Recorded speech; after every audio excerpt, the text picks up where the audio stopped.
pahala jamaah, ya, supaya mendapatkan pahala jamaah terpenuhi syarat-syarat aturan-aturan jamaah.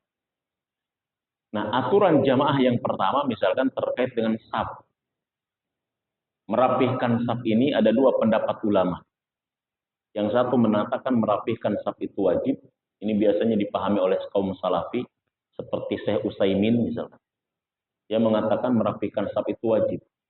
Cuma konsekuensi wajib kena dengan corona kemarin rata-rata kan pisah. Sedangkan wajib itu tidak bisa ditolerir, harus dikerjain seperti sholat 5 waktu. Sholat 5 waktu itu wajib atau bukan? Sehingga dalam situasi dan kondisi pun tetap harus sholat. Nggak ada misalkan gara-gara sakit nggak sholat. Enggak. Dalam kondisi apapun harus sholat. Makanya mereka itu biasanya ketika pendapatnya kayak begitu ada corona terbentur.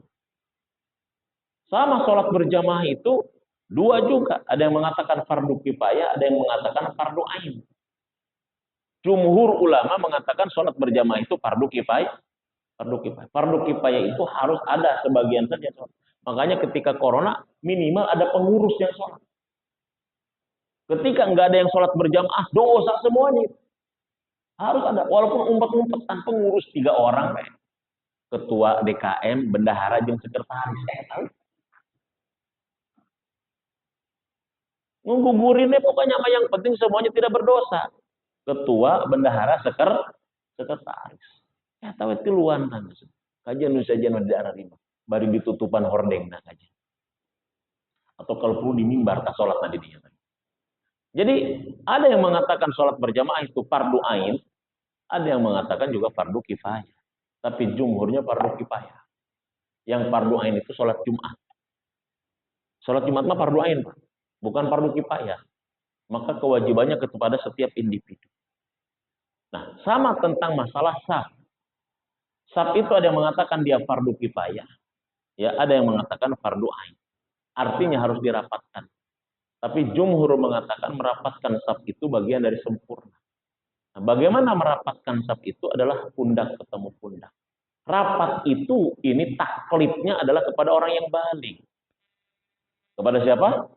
Orang yang balik. Karena sholat itu dihitobnya kepada siapa? Kepada kaum muslimin yang sudah taklif balik. Nah, inilah sebabnya para ulama memahami ketika ada anak yang belum balik, kemudian dia ada di tengah-tengah, maka ini bisa mengurangi kesempurnaan saf itu sebetulnya. Karena dia terhalang, karena ini nggak dihitung masalahnya. Jadi belum dihitung. Dalam agama kita ini kan ada syarat orang itu kena taklif, itu terkena beban hukum. Siapa yang terkena beban hukum itu satu orang yang balik. Ya, orang yang balik itu cirinya 3. 1 muslim, 2 berakal, 3 umur 15 tahun kalau laki-laki, 9 tahun kalau perempuan, atau mimpi. Kan begitu. Nah, kalau dia tidak memenuhi balik ini, maka dia tidak terkena taklif. Kalau dia tidak terkena taklif, berarti tidak dihitung. Ibarat kita masuk bioskop. Anak di bawah 2 tahun, misalkan 3 tahun. Dihitung nggak? Nggak dihitung. Atau kita masuk misalkan tiket naik kereta. Anak kecil yang digendong karena belum balik tidak dihitung. Nah, dalam